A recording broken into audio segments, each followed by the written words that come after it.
살아계심을 맛보며 찬양하기 바랍니다.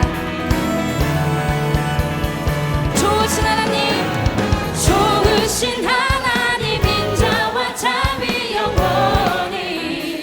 좋으신 하나님, 좋으신 하나님, 인자와 자비 영원히. 다시 한번 좋으신 하나님, 좋으신 하나님, 인자와 자비 영원히. 아멘. 좋으신 하나님, 좋으신 하나님,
경배하리 내 온 맘 다해 경배하리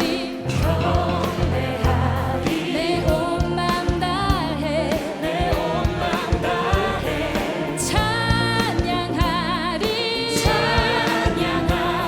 내 온 힘 다해 주 찾으리 나 사는 동안 주님의 길을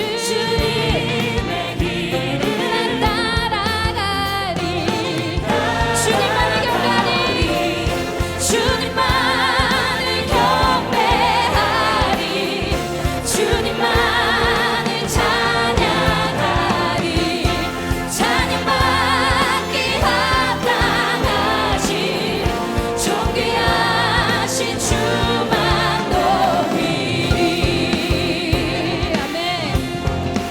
다시 한번 무릎 꿇고 주 맞이하리 무릎 꿇고 주 맞이하리 내 모든 것 다 드리리 아멘. 주를 향해 내 눈을 들고 주 의지하리 주만 의지하리 주님만을 경배하리 주님만을 찬양하리 찬양받기 합당하신 존귀하신 주만 주님만을 경배하리 주님만을 경배하네 주님만을 찬양받기 합당하신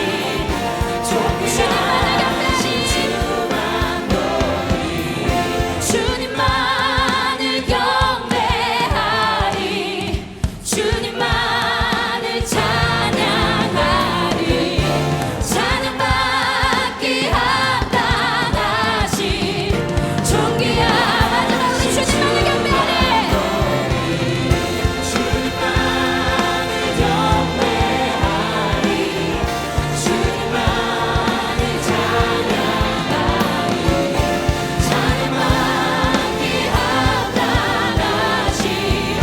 존귀하신 주만 높이리 주님만을 경배하리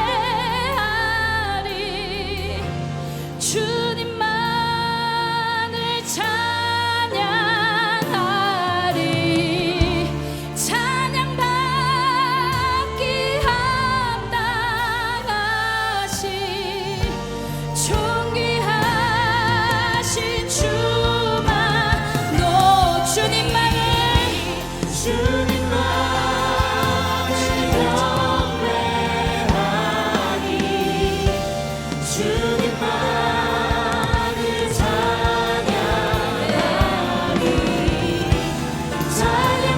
찬양받기 합당하신 존귀하신 주만 높이리 아멘. 이 시간 우리가 가진 모든 것들 주님 앞에 내려놓고 온전히 주님 앞에 주님의 보좌로 나아가는 저희들 되기를 바랍니다. 주의 보좌로 나아갈 때에 어떻게 나가야 할까? 주님 나를 구원한 주의 십자가 그것을 믿으며 가네. 온전히 내려놓기를 원합니다. 주의 보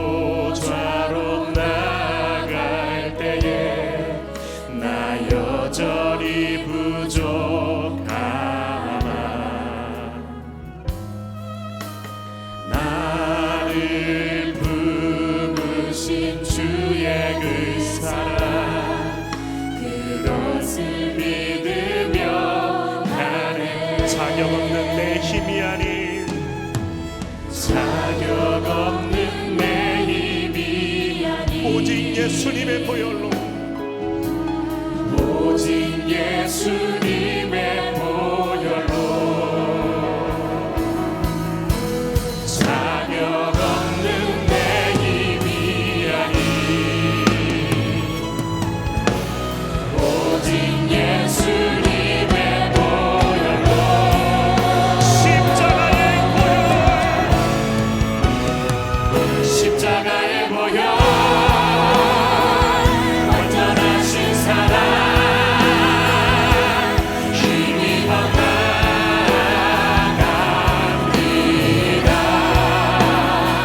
십자가의 보혈 완전하신 사랑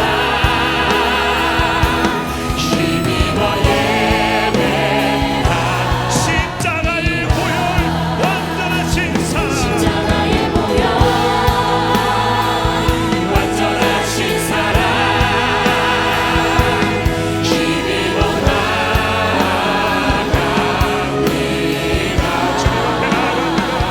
십자가의 보혈 완전하신 사랑 힘입어 예배합니다. 십자가의 보혈 완전하신 사랑 힘입어 나갑니다. 십자가의 보혈 완전하신 사랑 힘입어 들고 찬양합시다. 십자가의 보혈, 십자가의 보혈 완전하신 사랑 힘입어 나갑니다.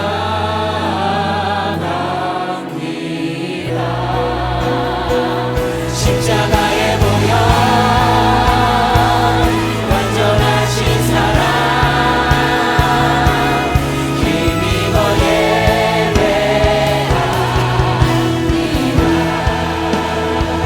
우리 잘 함께 기도하겠습니다. 주님께서 우리에게 말씀하십니다. 네가 믿느냐? 네가 믿느냐? 네 믿음대로 될지어다라고 말씀하십니다. 여러분, 우리에게 믿음이 있어서 믿어지는 게 아닙니다. 여러분, 믿고 싶어도 믿어집니까? 아닙니다. 우리가 주님을 믿는 것은 십자가의 보혈의 은혜로 믿게 되는 것입니다. 나를 사랑해 주셔서 먼저 다가오셨던 주님의 그 은혜가 있기에, 그 사랑이 있기에 우리가 믿을 수밖에 없는 것입니다. 주님, 내가 믿나이다. 나의 믿음 없음을 용서하여 주시옵소서. 나의 믿음이 적었던 것을 용서하여 주시옵소서. 이 시간 믿음으로 하나님 앞에 나가오니 십자가의 보혈의 그 능력이 이 시간 우리를 만나 주시옵소서. 우리를 새롭게 하여 주시옵소서. 우리 주여 한 번 우리 주과 함께 기도하도록 하겠습니다. 주여, 하나님 이 시간에 합심하여 기도합니다. 우리의 믿음 없음을 이 시간에 기도합니다. 하나님, 네가 믿느냐라고 말씀하시는 그 주님의 음성 앞에 정말로 우리 가운데 믿음 있는지 돌아보길 원합니다. 하나님, 나의 의지와 노력으로 믿어지지 않기에 하나님 이 시간에 나 앞에 나올 수밖에 없사오니 하나님 그 믿음을 주시옵소서. 우리에게 그 믿음을 주시옵소서. 하나님께서 우리를 사랑하셔서 십자가를 지셨으며 십자가의 그 은혜 가운데 우리를 품어주셨으면 믿을 수 있는 믿음을 허락하여 주시옵소서. 내가 믿나이다. 나의 믿음 없음을 용서하여 주시옵소서. 하나님, 그 믿음으로 나가기 소원합니다. 하나님, 오늘도 그 믿음으로 나가기 소원합니다. 오늘도 그 십자가의 은혜를 의지하며 나가겠습니다. 오늘도 십자가의 그 사랑을 의지하며 나가겠습니다. 하나님, 그 믿음을 허락하여 주시옵소서. 하나님, 그 믿음을 허락하여 주시옵소서. 나를 위해 십자가에 졌던 그 하나님의 그 사랑을 내 마음속에 더욱더 믿어질 수 있는 그 믿음을 허락하여 주시옵소서. 하나님, 나의 믿음 없음을 용서하여 주시옵소서. 우리의 믿음 없음을 용서하여 주시옵소서. 아버지 이 시간에도 하나님을 의지하며 하나님 그 믿음으로 나가기 소원합니다. 나를 위해서 십자가에 졌던 그 예수 그리스도의 그 사랑을 의지하며 그 은혜를 의지하며 오늘도 나가기 소원합니다. 하나님, 이 시간을 용서해 아버지, 그 은혜가 우리를 새롭게 하여 주시옵소서. 아버지, 그 십자가의 사랑이 이 시간 우리를 회복시켜 주시옵소서. 아버지, 그 십자가의 그 사랑과 은혜가 하나님 나의 믿음을 새롭게 세워주시고 우리의 믿음이 회복되는 하나님의 놀라운 역사가 있을 수 있도록 인도하여 주시옵소서.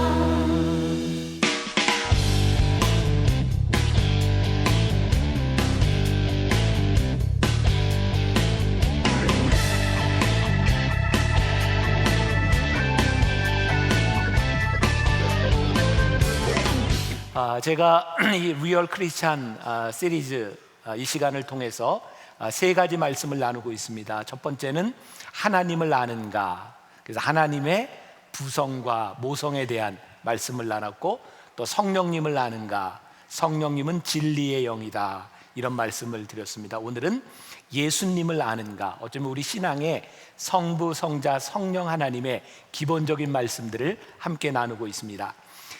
예수님에 대한 이름 중에 하나가 오늘 마태복음 1장 21절에 있는 예수님이 어떤 분이시냐면 임마누엘 하시는 분, 우리와 함께 하시는 분, 그 이름을 예수라 하라. 그래서 오늘 우리와 함께 하시는 예수님에 대한 말씀을 좀 나눠보려고 합니다.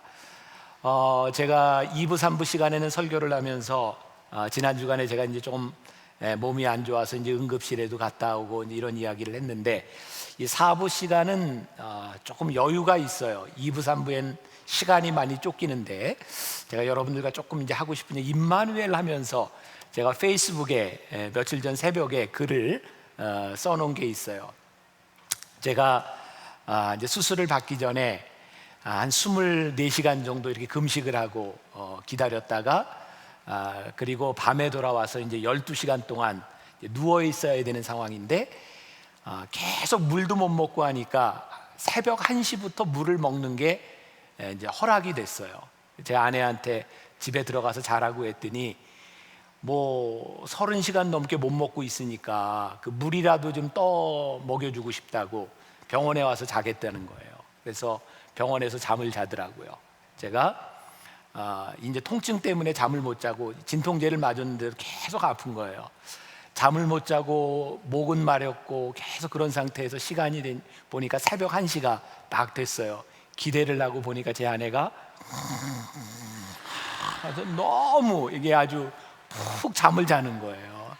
뭐 크게 코를 고는 것도 아니고 이 정도로 고는데 도저히 깨울 수가 없어요. 그래서 일어날 때까지 기다렸어요. 새벽 5시. 그때 이제 제가 뭐 도저히 힘들고, 그래서 페이스북에 이제 그때 그 아내가 자고 있는 모습을 보면서 저 때문에 거기서 자는 것이 미안하기도 하고, 늘 아픈 저 때문에 관우하는 게 안쓰럽기도 하고, 또 저를 위해서 또 거기서 자고 있는 게 귀엽기도 하고. 근데 제가 마지막에 뭐라고 썼죠? 밉다. 물을 준다고 했으면 주지. 새벽 5시까지.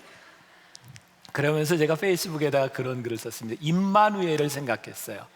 임마누엘이라고 하는 것은 그냥 옆에 있다고 하는 것만을 의미하는 것이 아니라, 또 우리들의 고통 가운데 우리를 이해하시는 그분, 그것이 임마누엘 하나님이 아닐까. 근데 그 글을 읽고 제 아내가 댓글을 쓰려다가 말았어요. 사실은 크게 좀 번질 뻔했어요. 뭐 얘기를 이렇게 하더라고요. 우리 아이를 낳을 때 제가 없었습니다. 우리 아이를 낳을 때 보호자분 날 때 제가 그 자리에 없었어요. 제 아내가 나는 물은 안 먹여줘도 옆에만 있었어라도 좋았겠다. 뭐 이런 댓글을 올린다, 뭐 어쩐다. 그래서 또 굉장히 심각한 지경에까지 이르렀다가 임마누엘, 우리 주님께서 우리들에게 임마누엘 하신다고 하는 것은 단지 우리와 함께 하신다, 옆에 계신다라고 하는 의미가 아니라 우리의 모든 고통과 우리의 삶의 모든 것들을 아시고 함께 하신다고 하는 그런 의미를 가지고 있습니다. 오늘 우리들이 그 예수님에 대해서 말씀을 좀 나누려고 하는데, 우리가 잘 아는 찬송가 중에 하나가 Amazing Grace, Amazing Grace. 이 찬양을 작시한 사람이 존 뉴턴이라고 하는 사람이죠. 영국의 목사님. 이분은 목회자가 되기 전에 노예 상인이었습니다. 죽음의 위협 가운데서 자기를 살려주신 하나님의 은혜를 찬양한 것이 Amazing Grace입니다. 나 같은 죄인 살리신 준해 놀라와 잃었던 생명 찾았고 광명을 얻었네. 이 찬송은요, 그냥 부르는 찬송이 아니라 정말 폭풍 가운데서 죽음 바로 앞에서 자기를 구원해 주시고 노예를 팔던 노예 상인에서 그의 인생을 바꾸어 주신 하나님께 대한 Amazing Grace, 놀라운 은혜를 고백하고 있는 겁니다. 저는 언젠가 이 찬양을 부르면서 제가 말씀을 전하기 전에 기다리며 그 안에 사람들이 기다리고 있을 때 이 Amazing Grace를 부를 때 제가 참 많은 눈물을 흘렸던 기억이 납니다. 내가 여기 있는 것이 정말 큰 은혜구나. 정말 하나님이 나와 함께 하시지 않았다면, 예수님이 나를 위해 죽으시지 않았다면 내가 지금 여기에 있을 수 있겠는가. 그 은혜가 너무 감사해서 제가 정말 펑펑 울었던 그런 기억이 있어요. 제가 오늘 여러분들에게 믿음으로 이렇게 도전하고 싶은 것 중에 하나가, 예수님은 여러분들에게 누구인가? 여러분들의 삶에 여러분들이 지금 여기 있을 수 있는 이유, 여러분들이 앞으로 살아가는 삶의 이유가 과연 무엇인가? 정말 예수님은 여러분들에게 누구인가를 한번 생각해 볼 수 있는 그런 시간이 되었으면 참 좋겠다. 로마서 3장 28절에 보면 사람이 의롭다 하심을 얻는 것은 율법의 행위에 있지 않고 믿음으로 되는 줄 우리가 인정하노라. 우리가 의롭게 되는 것, 우리들이 구원을 받는다고 하는 것은 우리 인간의 행위에 있는 것이 아니라 믿음에 있다. 아마 여기 예수님을 내가 인격적으로 만난 사람들, 여러분들에게 이 은혜의 체험이 있는 사람들, 아니 그 체험을 잃어버렸다면 여러분들에게 있었던 그 감격을 한번 생각해 보세요. 여러분들이 선행을 했다고, 여러분들이 착한 일을 했다고 여러분들에게 찾아왔던 은혜였던가요? 아니었어요. 어느 날 여러분들이 기도할 때 여러분들에게 찾아왔던, 여러분들이 주체할 수 없었던 눈물을 흘리게 했던, 여러분들의 삶을 돌아보게 했고 여러분들의 죄를 떠오르게 하셨던 그 놀라운 은혜들이 우리들 가운데 있어요. 우리가 예수님을 만나기 전에, 예수님을 알기 전에 우리는 늘 이런 생각을 하죠. 내가 어떻게 선한 일을 할까? 하나님을 알지 못하는 사람들의 특징, 주님을 인격적으로 만나지 못한 사람들의 특징이 늘 선한 일을 가지고 고민한다는 겁니다. 그런데 이 선한 일에 대한 고민은 우리들의 삶에 끊이지 않습니다. 아무리 우리들이 선한 일을 해도 우리들의 선함으로 누군가를 만족시켜 줄 수 없기 때문입니다. 신앙이 조금 더 자라나면 우리들은 다른 차원의 고민을 합니다. 어떻게 하면 하나님이 기뻐하실까? 굉장히 달라진 고민이죠. 귀한 고민입니다.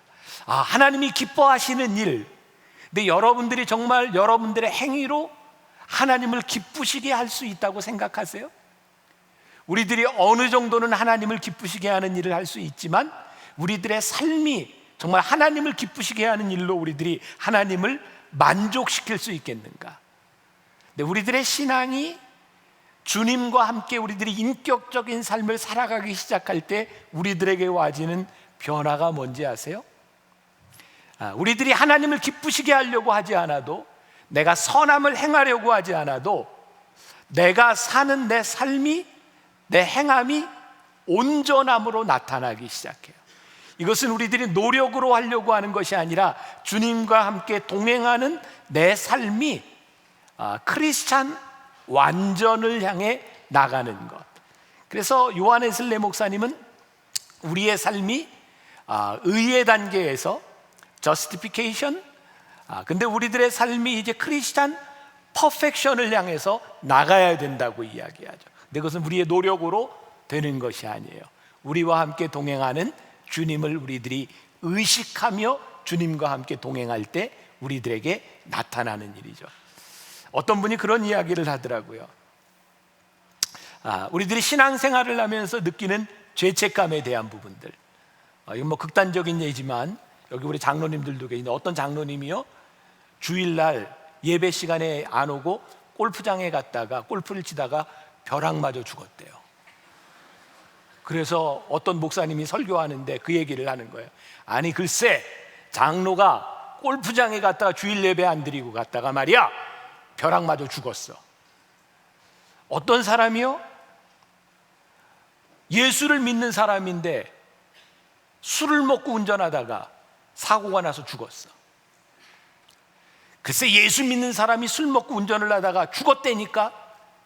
여러분들 한번 생각해 보세요. 우리 하나님께서 주일 빠지고 골프 쳤다고 벼락을 쳐서 죽이시는 분이고, 술 먹고 운전했다고 사고로 죽이시는 분이면 여기에 살아남을 사람 누가 있겠는가?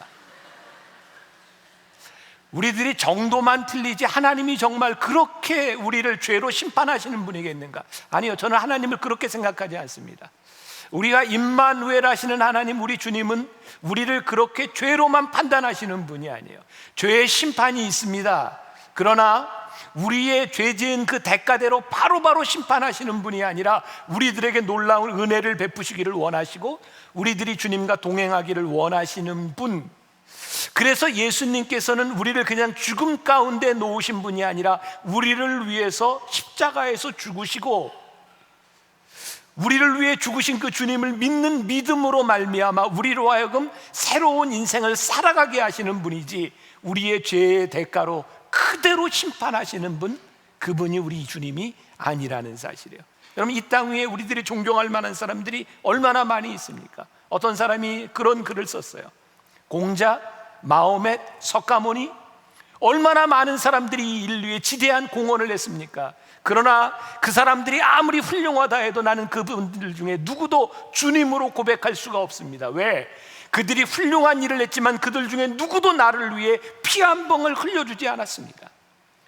위대한 사람일지 모르지만 나를 위해, 내 죄를 위해 누구도 피 한 방울 흘리지 않았습니다. 근데 우리 주님은 우리의 죄를 위해서 십자가에 달리신 분이고, 그 주님을 믿는 믿음으로 말미암아 우리를 죄에서부터 해방시켜 주셨어요. 여러분, 죄에서부터 우리들이 자유함을 얻는다고 하는 것, 우리들이 의롭게 된다고 하는 것은 여러분들이 의인이기 때문에 일어나는 일이 아니라 우리들이 죄를 짓고 잘못했음에도 불구하고 우리를 의롭다 인정하시는 하나님 앞에 나아갈 수 있는 하나님의 자녀가 되는 권세를 우리들에게 주셨어요.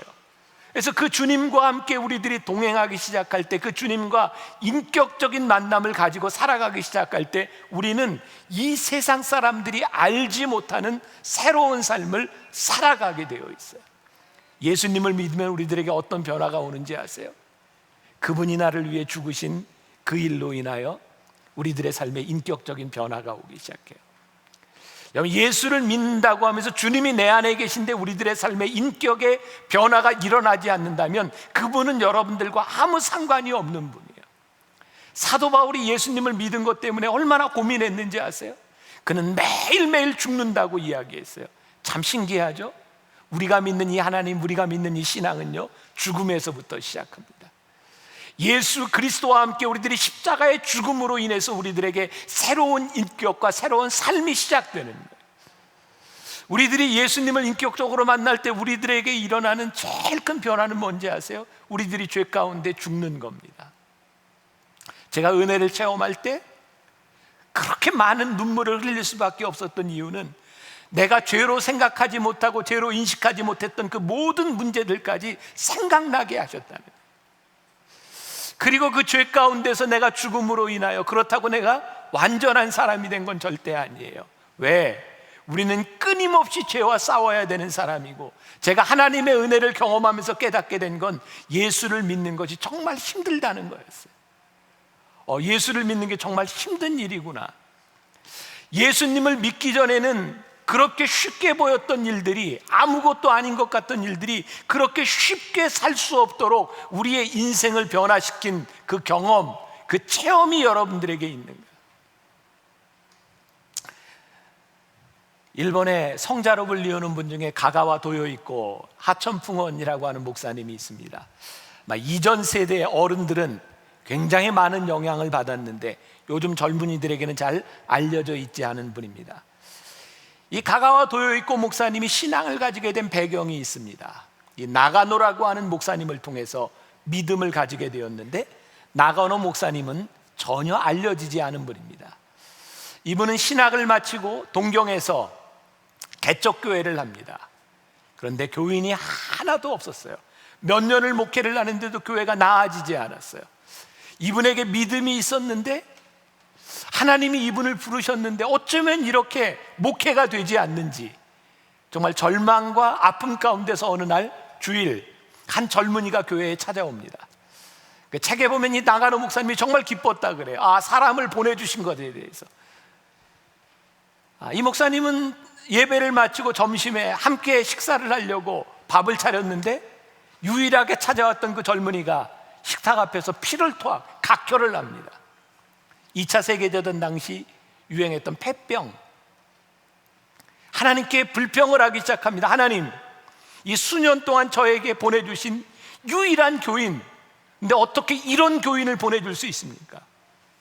각혈을 하고 피를 토하고 있는 그 청년 앞에서 이 목사님이 하나님께 불평을 하고 있을 때, 하나님께서 나가노 목사님에게 그런 마음의 음성을 주셨어요. 내가 그 피를 치워라. 네가 그 피를 닦아라. 그리고 그 피를 닦고 다시 밥상을 차려주었을 때, 이 나가노 목사님은 가가와 도요이코라고 하는 청년을 통해서 듣게 됩니다. 이 청년은 유명한 정치인의 사생아였고 엄마는 기생이었어요. 신학을 다니다가, 예수를 믿고 신학을 다녔는데 공부하다가 폐병이 걸렸는데, 폐병이 걸리고 나니까 아무도 자기를 돌봐주지 않았고, 누군가 그분에게 이야기했습니다. 가가와 도요이코 목사님에게 나가노 목사님의 교회에 가보라고. 신앙을 버리려고 하려고 하는 그때에 나가노 목사님이 피를 닦아주고 밥상을 차려주는 그 앞에서 다시 주님을 영접합니다. 그가 목사가 되었습니다. 가가와 도요이코 목사님이 일본 동경 빈민촌에서 목회를 할 때에 기자들이 찾아갑니다.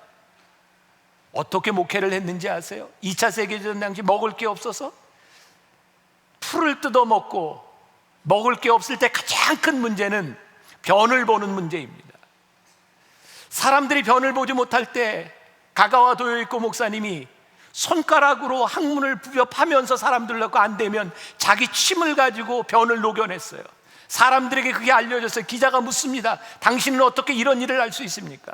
그때 가가와 도요이코 목사님이 이렇게 말을 합니다. 아니요, 나는 본대로 할 뿐입니다.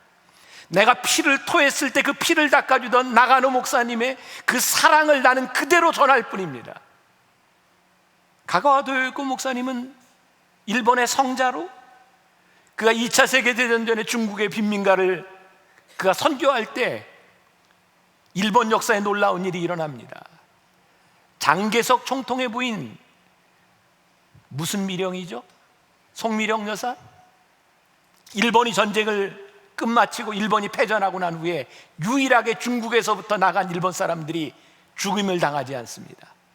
가가와 도요이코 목사님 한 사람이 중국의 빈민들을 선교한 것 때문에 포고령 1호로 일본에 있는 군인들에게 손을 대지 말라고 이야기를 합니다. 여러분, 나가노 목사님은 역사 가운데 아무런 족적도 남기지 않은 사람입니다. 그분이 한 일이라고는 폐병으로 죽어가던 가가와 도요이코 목사님 한 분을 전도한 일이었습니다. 근데 그 사람 하나로 인하여, 가가와 도요이코 목사님 하나로 인하여 수만 명의 일본 사람들이 생명을 건지게 됩니다. 저는 하나님의 뜻대로 살아간다고 하는 것, 하나님의 부르심을 잊고 살아간다고 하는 것은 우리들이 어떤 큰 이루는 것을 의미하는 것이 아니라, 오늘 하나님이 나와 함께 계시기 때문에 내가 할 수 있는 그 부르심에 대하여 내가 얼마나 성실하게 살아가는가, 그것이 임마누엘 하시는 주님과 함께 살아가는 사람의 모습입니다. 여러분들이나 저나 그런 꿈을 꾸지 않습니까? 내 인생에 내가 해야 될 큰 일, 하나님 나에게 어떤 비전을 두셨고 하나님 나에게 어떤 일을 하기를 원하십니까? 그런데 정말 큰 일은 뭔지 아세요? 주님이 우리와 함께 하심으로 인하여 나에게 주어진 그 성실한 그 일, 그것이 임마누엘 주님과 함께 살아가는 사람, 그 사람이 하는 일입니다. 어떤 사람이 테레사 수녀에게 그런 이야기를 했죠. 당신은 어떻게 이렇게 수만 명의 사람들을 돌볼 수 있었습니까? 테레사 수녀가 이렇게 얘기합니다. 아니요, 저는 한 번도 수만 명을 돌본 일이 없습니다. 저는 늘 제 앞에 있었던 한 사람에게 최선을 다했을 뿐입니다. 여러분들이 꿈꾸고 있는 일, 여러분들의 믿음, 여러분들이 예수님을 안다고 하는 것은 우리들 가운데 있는 큰 욕망, 무엇을 이루는 것이 아니라 우리들이 얼마나 우리들의 삶 가운데 예수님이 내 삶에 함께 계심으로 인하여 우리들이 성실하게 우리의 인생을 살아가는가, 그 도전을 우리들에게 주고 계세요. 예수님을 만난다고 하는 것을 우리들이 인격적이라고 하는 이유가 뭔지 아세요? 예수님은 여러분들 모두를 사랑하시지만 여러분들과 인격적으로 만나기를 원하시고, 여러분들의 삶에 한 사람 한 사람의 삶을 바꿔주시기를 원하시고, 여러분들의 삶에 함께 하시는 분, 그분이 임마누엘 하시는 우리 주님이기 때문입니다. 성경은 구원을 하나님의 선물이라고 말을 합니다. 에베소서 2장 8절부터 9절까지 말씀 우리 같이 봉독해 봅시다. 너희는 그 은혜에 의하여 믿음으로 말미암아 구원을 받았으니 이것은 너희에게서 난 것이 아니요 하나님의 선물이라. 행위에서 난 것이 아니니 이는 누구든지 자랑하지 못하게 함이라. 선물은 거저 주는 것입니다. 선물 받으면 기분 좋죠? 왜? 거저 받았으니까. 근데 선물을 준 사람에게 그 선물은 거저가 아닙니다. 대가를 치르고 샀기 때문에 누군가에게 거저 줄 수 있는 겁니다. 우리들의 구원이 선물이라고 하는 것은 우리들에게는 정말 쉽게 우리들에게 은혜로 다가왔지만, 그 구원의 대가는 누군가가 대가를 치렀다고 하는 의미입니다. 우리들이 누릴 수 있는 은혜는 우리 주님이 십자가에 달려 돌아가심으로 인하여 우리들이 누릴 수 있는 은혜라는 사실이에요. 모르겠어요. 여러분들은 어떻게 하는지 모르지만 저는 여러분들보다는 평균적으로 선물을 많이 받는 사람 중에 하나일 겁니다. 전 선물이 많아요. 그럼 제가 그 선물을 다 뭐 했을까요? 제가 다 못 씁니다. 다른 사람에게 선물을 합니다. 혹시 이름이 써져 있나 검사를 하고 제가 그 선물을 나누는 일을 합니다. 선물을 나누는데 그렇게 아깝지 않습니다. 왠지 아세요? 내가 사지 않았거든요. 모르겠어요. 제가 나누는 일을 참 많이 합니다. 제 방에 선물, 가끔 제가 저희 부속실 직원에게 무슨 선물인지 이렇게 명단을 쭉 뽑아달라고 해서 오는 사람이 있을 때마다 이렇게 선물을 합니다. 제가 이런 얘기했다고 선물하려고 했던 사람이 안 하거나 이런 일이 없었으면 좋겠습니다. 왜? 여러분들이 저에게 하면 저를 통해서 그 은혜가 흘러 넘치기 때문에 안 하려고 마음먹었던 사람도 할 수 있는 마음이 생기기를 바랍니다. 이거 잘 안 통하는데 선물 많이 하세요? 많이 하세요? 네, 다 좋은 데 쓰여집니다. 선물을요 하면 그 선물을 받고 선물을 받은 사람은 나눌 수 있어요. 하나님께서 우리들에게 내가 받은 구원이 선물이다 라고 하는 이야기가 무슨 얘기인지 아세요? 내가 그거 공짜로 받았어.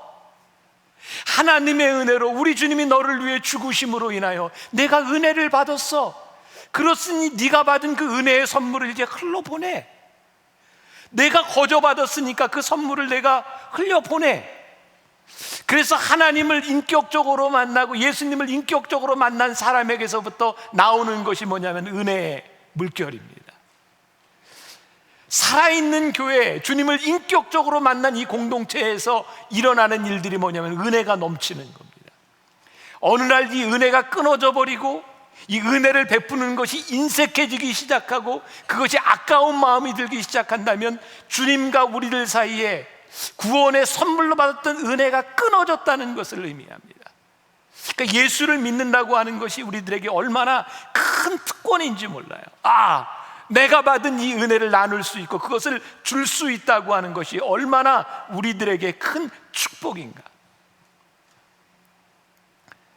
문제는 우리들이 늘 주님과 함께 동행하는 삶을 살아갈 수 있는가?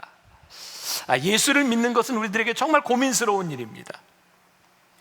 참 말하기 부끄러운 일 중에 하나인데, 솔직히 고백해도 되겠어요? 솔직히 고백해도 저에 대한 나쁜 인상을 갖지 않으시겠어요? 네. 며칠 전에 병원에 제가 나오기 전이었어요.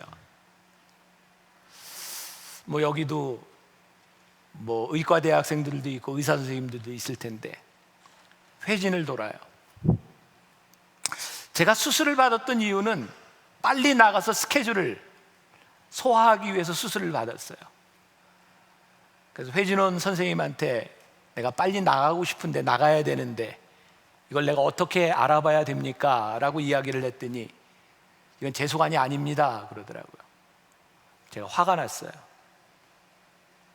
아니, 의사로서 환자가 물어보면 알아보겠습니다 라든지 이렇게 나와야지 내 소관이 아닙니다. 그래서 제가 다시 물었어요. 아니, 선생님 소관은 아니지만 저기 간호사한테 얘기해 줄 수는 있지 않아요? 그랬더니 난 모릅니다. 그리고 그냥 나가요.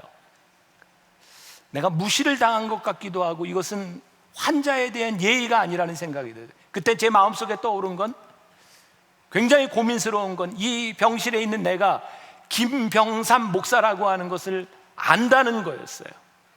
여기서 내가 화를 내야 되는지 말아야 되는지, 근데 제가 못 참았어요. 불렀어요. 잠깐 일로 와봐요. 불러놓고 태도가 그게 뭡니까? 그거는 아니잖아요. 아니, 의사로서 그거는 아니잖아. 근데 저를 무시하고 그냥 나갔어요. 함께 온 레지던트에게 이름이 뭐요? 이름 적어놔요. 내가 참을 수 없었어요. 근데 나가고 난 다음에 제 아내가 제 손을 붙잡고 이러지 마세요. 그래서 제가 내 아내한테 그랬어요. 자기는 다혈질이라 화내면서 왜 나는 화를 못 내게 해? 나도 이거 화를 내야 살 거 아니야. 지는 화내면서 왜 나는 못 내게 해? 그래서 나한테 하는 이야기가 자기가 화를 내봤는데 늘 후회가 되더래요. 그러니까 나한테 화를 내지 말래요. 그러면서 하는 이야기가 You are Christian. He is not a Christian. 그러니까 화내지 말래요. 근데 내 속에 항변하는 말은 뭐였는지 아세요? 이건 크리스찬에 대한 문제가 아니라 이건 인간에 대한 문제다. 사람으로서의 예의지 크리스찬에 대한 문제가 아니다. 근데 제가 더 이상 화를 낼 수가 없었어요. 분명히 이건 크리스찬의 문제가 아니라 인간의 예의에 대한 문제이지만 목사인 내가 그 사람을 불러놓고 죄송합니다. 차병원에서는 제가 권력이 있는 사람입니다. 가면 다 와서 인사하고 저는 특별 대우를 받아요. 레지던트 불러서 얼마든지 혼낼 수 있는 사람입니다. 그러나 내가 만일 그 사람을 불러서 혼을 냈을 때 목사한테 혼난 것 때문에 그 사람이 하나님에 대한 부정적인 이미지를 가질까 봐 더 이상 혼을 못 내겠는 거예요. 인간에 대한 예의, 난 그게 틀렸다고 생각하지 않아요. 지금 생각해도 젊은 의사가 저렇게 배우면 앞으로 환자들에게 어떡할까? 이건 섬기는 일인데, 이건 분명히 아닌데, 아무리 바쁘고 힘들고 피곤해도 그렇게 하는 것은 아닌데, 내가 틀렸다는 생각이 들지 않음에도 불구하고 내가 예수를 믿는다는 것 때문에, 내가 목사이기 때문에 너무 불편한 거예요. 근데 하나님이 저에게 주시는 생각이 더 이상 화를 내지 못하게 한 이유는 제가 받은 은혜였어요. 내가 받은 은혜를 흘려보내라. 제가 지금 고민 중에 있어요. 내가 그 사람에게 어떻게 해야 될까? 더 이상 내가 혼내거나 할 것 같지는 않아요. 그러나 목사인 걸 내가 목사인 걸 알았을 때 그가 나 때문에 하나님이 가리워주면 어떡하나? 그것이 저에게 무거운 짐이에요. 우리가 구원을 은혜로 받았다고 하는 것, 하나님이 우리들에게 선물로 주셨다고 하는 것은 필연적으로 우리들의 삶의 인격적인, 우리들의 삶의 전인적인 변화를 요구하는 일입니다. 그리고 순간적으로 우리들이 잊어버릴 수 있지만 그것을 다시 생각나게 하고 우리로 하여금 주님과 함께 동행한다고 하는 것이 무엇인지를 생각나게 하는 일, 그것이 예수님을 믿는 사람의 모습이 아닐까. 저에게도 도전이 되고 여러분들에게도 도전이 되는 이야기이겠지만, 저는 예수를 믿는, 은혜를 받은 우리들의 삶이 조금 더 제너러스했으면 좋겠다. 리얼 크리스찬, 하나님의 사람이라고 하면 하나님을 알지 못하는 사람들이 가지지 못한 믿음의 사람만이 가질 수 있는 그 여유로움이 우리들에게 묻어나야 하지 않을까. 제가 지금도 잊지 못하는 일 가운데 하나가, 제가 군목 시절에 저희 그 연대장 지휘관 당번병을 하던 친구가 열심히 교회를 나오는 친구였어요. 한 번은 저에게 와서 그런 얘기를, 목사님 저 죽을 뻔했어요. 왜? 글쎄, 연대장실에서 제가 당번병으로 있는데 연대장님 친구 연대장이 왔어요. 그래서 제가 모자랑 옷이랑 이렇게 받아놓고 차를 이렇게 타다 주고요, 갑자기 제가 왜 그랬는지 모르지만, 제가 왜 그런 생각을 했는지 모르지만 연대장 그 모자를 제가 이렇게 써보니까 너무 잘 어울리더라고요. 그래서 제가 거울을 보고, 그 상병이 그 대령 모자를 쓰고 이렇게 거울을 딱 보고 있는데 누가 뒤에서 툭툭 치더래요. 얘기하고 있어야 될 연대장이 나와서 자기를 툭툭 치는 거예요. 자기는 죽었다 싶었대요. 이거 모자 썼다가 이게 영창 보내려면 영창도 보내고, 근데 그 연대장이 어깨를 툭 치면서 잘 어울린다, 그리고 웃고 가더래요. 목사님 저 죽을 뻔했어요. 큰일 날 뻔했어요. 제가 그때 무슨 생각했는지 아세요? 연대장이니까 만일 내무반에서 2등병이 짝대기 하나가 1등병 짝대기 2개짜리 모자 쓰고 폼 잡아 죽어요. 그 사람들에겐 그런 여유 없어요. 연대장에게는 그런 정도 여유가 있어요. 근데 우리들에게 구원을 선물로 받은 우리들에게, 리얼 크리스찬에게 이 여유가 있는가? 믿지 않는 사람들이 똑같이 흥분하고 믿지 않는 사람들이 정말 이해할 수 없는 그런 여유와 그 모습들이 우리들에게 드러나고 있는가? 우리가 진정한 그리스도인이라고 하면, 예수님을 아는 사람이라고 하면, 예수님을 알기 때문에 예수님을 알지 못하는 사람들이 이해할 수 없는 믿음의 행위, 믿음의 모습들이 우리들에게 분명히 나타날 때 우리가 예수를 믿는 사람이라고 이야기하지 않을까. 저는 요즘 제일 마음 아픈 것 중에 하나가 우리 교회 이야기가 아니에요. 주변에 어려움을 당하는 교회들을 보면 교회에서 일어나는 일들을, 그 싸움, 그 일들이 교회에서는 있을 수 없는 일들 때문에 싸움이 일어난다는 겁니다. 세상에서 일어나고 있는 똑같은 일들 때문에 교회 안에서 싸움이 일어나고 있다는 겁니다. 세상 사람들과 똑같은 일들 때문에 싸움이 일어나고 있는 교회를 바라보며 어떻게 세상이 교회를 바라보겠는가? 하나님을 알지 못하는 사람도 똑같이 싸우는 그런 문제가 교회 안에 있는 사람들에게 똑같이 싸움으로 번지는 일들을 바라보며 그들이 교회를 뭐라고 바라보겠는가? 우리 주님이 우리와 함께 계시며 주님이 가장 가슴 아파하실 일이 무엇일까? 너희들이 세상과 다르지 않다는 거예요. 우리 주님은 내가 세상을 이기었노라라고 말씀하셨는데, 우리는 세상을 이긴 사람들이 아니라 세상 속에 그냥 살아가는 사람이 된 거예요. 우리는 세상 속에 세상을 이기는 사람이 되어야 하는데, 오늘 여러분들에게 제가 도전합니다. 예수님이 여러분들에게 무엇이며 누구이며, 예수님이 여러분들과 함께 하심으로 인하여 여러분들에게 일어나고 있는 그 일들이 무엇입니까? 제가 하나님에 대한 설교를 할 때, 너희는 여호와의 선하심을 맛보아 알지어다. 그에게 피하는 자는 복이 있도다. 하나님을 맛보아 알지어다 라는 말씀을 했어요. 예수님을 우리들이 아는가? 예수님을 아는 것 때문에 여러분들에게 얼마나 흥분되는 일인가? 이 말을 하면서 나에게 그 흥분, 제가 어렸을 때 그때는 예수님을 알기 때문이 아니라 교회가 좋아서 전도를 했던 것 같아요. 지금 청년 세대에는 이해할 수 없는 일, 아마 지금 50대, 60대 사람들에게, 특히 남자들, 교회를 다녔던 첫 번째 이유가 뭐였는지 아세요?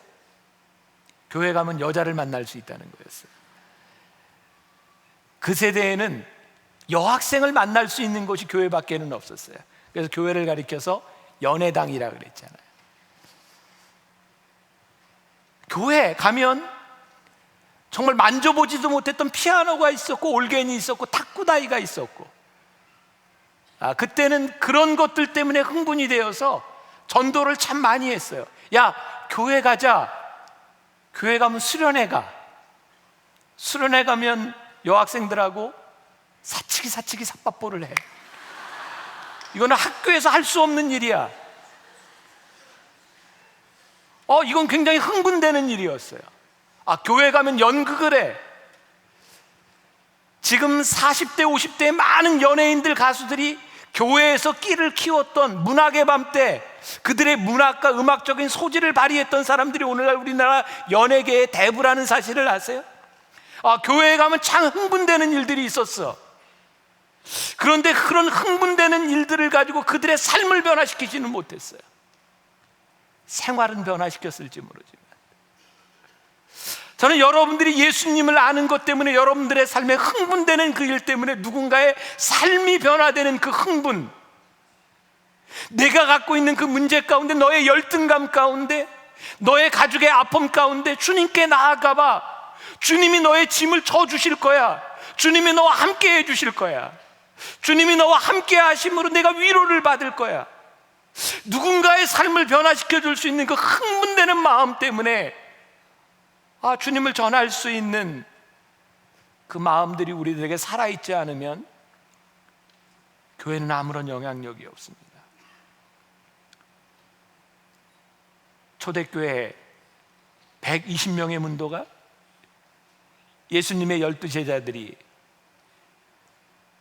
예수님을 믿는 것이 너무 무서워서 문을 꽁꽁 잠그고 그 밀폐된 곳에서 기도하고 있을 때 성령이 그들 가운데 임함으로 인하여 그들이 견딜 수 없는 것이 있었는데, 그 성령의 역사를 전하지 않고는, 나에게 가진 것은 없지만 내 속에 있는 나사렛 예수 그리스도의 이름을 전하지 않고는 견딜 수 없는 마음들 때문에 그들이 뛰쳐져 나가기 시작했을 때 세상이 변화되기 시작했어요.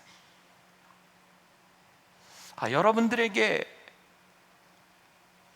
그 마음이 있는가? 제가 대학교 1학년 때 처음으로 보신탕을 먹어봤어요. 보신탕 못 먹는 사람도 많죠. 저는 대학교 1학년 때까지 보신탕을 먹는 사람을 보면 어떻게 사람의 탈을 쓰고 개를 먹을 수 있는가? 제가 보신탕을 먹게 된 것이, 그때 제가 작은 수술을 했는데 이렇게 쇼크가 일어나고 하면서 저희 어머니가 저를 속여서 왕십리에 있는 유명한 보신탕집에 데려가서 저를 사주셨는데 너무 맛있었어요. 그때부터 보신탕을 잘 먹었어요. 제가 미국에 유학을 가서 처음으로 한국에 방학 때 나올 때 공항에 내려서 처음으로 딱 간 데가 보신탕집이에요. 그렇게 보신탕을 좋아했어요. 대학교 다닐 때 보신탕을 못 먹는 친구들을 보면 너무 안타깝고 불쌍해서 제가 데려가서 속여서 보신탕을 사주기도 했어요. 너무 안타까운 거예요. 왜 이걸 못 먹을까? 요즘 제가 개를 키우면서 보신탕을 못 먹어요. 다시 먹는 사람이 이해가 안 돼. 어떻게 그렇게 이쁜 개를 먹을 수가 있어요? 작은 일일지 모르지만 나에게 있었던 정말 좋은 경험들, 그것은 누군가에게 전하지 않고는 견딜 수 없는 마음이에요. 예수님은 여러분들에게 어떤 분이세요? 여러분들의 삶에 어떤 분이세요? 여러분들의 삶에 어떤 영향을 주었어요? 오늘 이 교회가 예수님 때문에 어떤 일을 해야 되고 무슨 일을 하면서 우리들의 가슴이 뛰고 흥분될 수 있어요? 우리 믿는 공동체가 예수님을 믿는 정말 믿음에 좋은 공동체가 된다고 하는 것, 그것이 어떤 의미일까? 사랑하는 여러분, 우리가 예수님 때문에 가슴 뛰는 공동체가 되었으면 참 좋겠습니다. 주님께로 받은 은혜가 우리들에게 잊혀지지 않았으면 참 좋겠습니다. 예수님을 믿는 것이 여러분들에게 때로 참 괴로웠으면 좋겠어요.